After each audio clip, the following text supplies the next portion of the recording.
అందరికీ నమస్కారం. ఇప్పుడు మనం ఉచ్చమరి పిఎస్లో జరిగిన మిస్సింగ్ కేస్ గురించి, మిస్సింగ్ గర్ల్ కేసు గురించి కొన్ని డీటెయిల్స్ ఇవ్వడానికి ఈరోజు ఇంట్రెస్ట్ పెట్టడం జరిగింది. మన 7th జూలైకి 69/24 కేసులో ఉచ్చమరి పిఎస్కి ఒక గర్ల్ మిస్సింగ్ కేసు నమోదైంది. ఈ మిస్సింగ్ కేసులో 9-year-old అమ్మాయి బయట ఆడడానికి వెళ్ళినప్పుడు మళ్ళీ తిరిగి రాలేదని కంప్లైంట్ ఇచ్చారు ఫాదర్. మన ఇన్వెస్టిగేషన్ వెంటనే స్టార్ట్ చేసి పాత ఎస్పీ గారు, ఇన్స్పెక్టర్, ఎస్డిపి అందరు ఆఫీసర్స్కి ఇన్స్ట్రక్షన్ ఇచ్చి ఆ కేసు మీద ఉండమని చెప్పారు.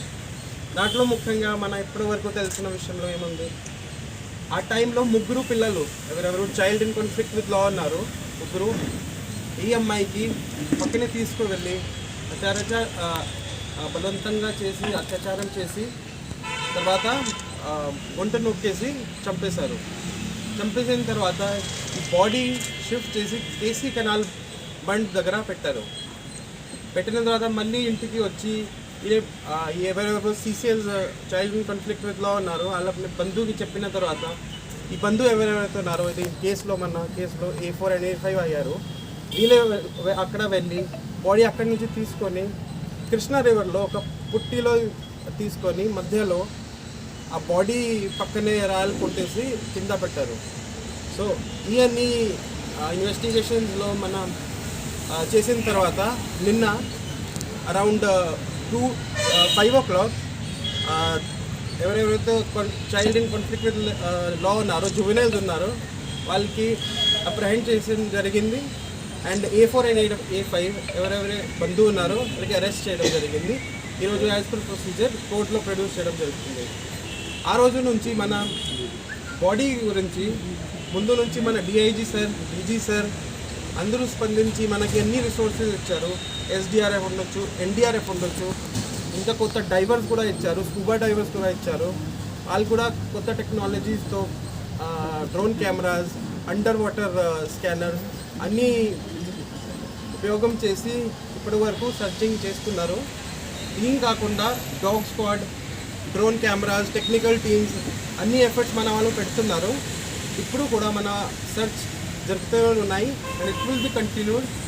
మన కష్టపడి ఇప్పుడు వరకు చేశారు అండ్ అది కూడా కంటిన్యూ చేద్దాము up till the body is found. So దీంట్లో ముఖ్యంగా 69/24 గర్ల్ మిస్సింగ్ నుంచి case has been already into 70 clause 70/2, 103 clause 1, 238(8) and 6 and 5 of POCSO Act. ముఖ్యంగా దీంట్లో గ్యాంగ్ రేప్ వస్తుంది, murder and concealment of evidence and POCSO Act. విషయం గారు మాట్లాడారు, కంటిన్యూగా పర్సూ చేస్తున్నారు. ఇదే సెంటర్లో ఆపరేషన్స్ ఏమేమి జరుగుతున్నాయి, ఫీడ్బ్యాక్ తీసుకోవటం, మాకు ఇన్స్ట్రక్షన్స్ ఇవ్వటం, చాలా డెప్త్గా గైడ్ చేయటం, డీజీ గారు కానీ, HM గారు కానీ, సీనియర్ ఆఫీసర్స్ అంతా కూడా దీని మీద ఫోకస్ చేయడం జరిగింది. పిల్లలు నేరం చేసిన తర్వాత పెద్దలు ఎందుకు ఇన్వాల్వ్ అయ్యారు అంటే వాళ్ళు వెళ్ళి పెద్దలకు చెప్పారు ఏం జరిగింది? వాళ్ళు పెద్దలకు పేరెంట్స్ చెప్పడంతో ఇంకా వాళ్ళని కన్సీల్ చేయాలనే ఉద్దేశం, వాళ్ళని కేసులు ఇవ్వకుండా ప్రొటెక్ట్ చేయాలనే ఉద్దేశంతో వీళ్ళు ఎంటర్ అవ్వడం.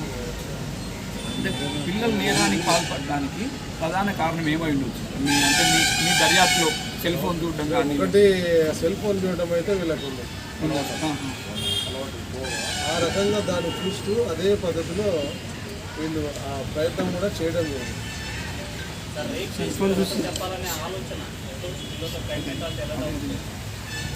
ఇట్లా ఆర్క్ దగ్గర లోపల టెంపుల్ ఉంది కదా, ఆ టెంపుల్ దగ్గర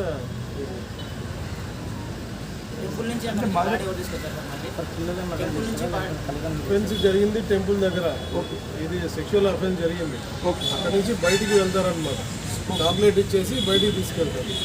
బయటికి తీసుకెళ్ళిన తర్వాత వీళ్ళకి కెనాల్ గట్టు దగ్గరికి వెళ్ళిన తర్వాత వాళ్ళ మైండ్ సెట్ మారుద్ది.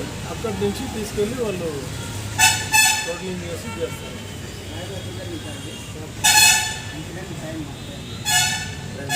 ఎవరైతే దాంట్లో ఇన్వాల్వ్ అయి ఉన్నారో వాళ్ళు చెప్పిన సమాచారం మేరకు సాక్ష్యాలన్నీ కూడా సేకరించిన తర్వాత నిరూపణ చేసుకున్న తర్వాతనే ఈ చర్యలన్నీ కూడా తీసుకోవడం జరిగింది. ఎటువంటి ప్రజెస్ లేవు, ఎవరు చెప్పచ్చు. సార్ గతంలో ఇటువంటి సంఘటనలు చోటు చేసుకున్నవి దానివల్ల